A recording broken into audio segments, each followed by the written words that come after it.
ಯಶ್ ನಟನೆಯ ಬಹುನಿರೀಕ್ಷಿತ ಚಿತ್ರ ವಿಶ್ವಾದ್ಯಂತ 6 ಭಾಷೆಗಳಲ್ಲಿ 12,000ಕ್ಕೂ ಹೆಚ್ಚು ಸ್ಕ್ರೀನಲ್ಲಿ ಟಾಕ್ಸಿಕ್ ಬಿಡುಗಡೆಯಾಗಿದೆ. ಅದ್ಭುತವಾಗಿ ಯಶಸ್ಸಿದೆಯಂತೆ. ಅದರಲ್ಲಿ ಕಟೌಟ್ಗೆ ಹಾಲಿನ ಅಭಿಷೇಕ ಎಲ್ಲ ಮಾಡಿ ಪಟಾಕಿ ಸಿಡಿಸಿ ಎಲ್ಲ ಸಂತೋಷಪಟ್ಟಿದ್ದಾರೆ. ಮೊದಲನೇ ದಿನವೇ ಅದೆಷ್ಟು 100 ಕೋಟಿಗೂ ಹೆಚ್ಚು ಗಳಿಕೆ ಎಲ್ಲ ಮಾಡಿದೆ. ಫುಲ್ ಮಾರ್ಕ್ಸ್ ಅಭಿಮಾನಿಗಳೆಲ್ಲ ಕೊಟ್ಟಿದ್ದಾರಂತೆ. ಚೆನ್ನಾಗಿದೆ ಅಂತ ಹೇಳಿದ್ದಾರೆ. ಸಂತೋಷ. ಬಟ್ ನನಗೊಂದು ಡೌಟ್ ಇದೆ. ಹಿಂದಿ, ತಮಿಳು ಮತ್ತು ತೆಲುಗು ಇಂಡಸ್ಟ್ರಿನವರು ಕನ್ನಡದ ಒಬ್ಬ ನಟನ ಚಿತ್ರನ ಯಶಸ್ವಿಯಾಗಕ್ಕೆ ಅಷ್ಟು ಸುಲಭವಾಗಿ ಬಿಡಲ್ಲ. ದೊಡ್ಡ ಪಿತೂರಿಗಳೇ ಇರುತ್ತವೆ.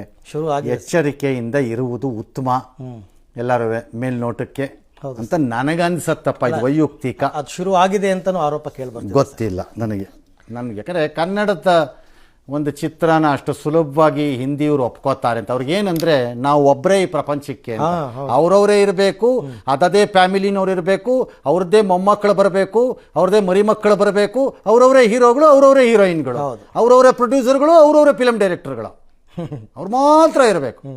ಬೇರೆಯವ್ರನ್ನ ತುಳಿದು ಬಿಸಾಕ್ಬಿಡ್ತಾರಲ್ಲಿ. ಹಂಗಾಗಿ ಇದಕ್ಕೇನು ಮಾಡ್ತಾರೋ ಗೊತ್ತಿಲ್ಲ. ಎಸ್.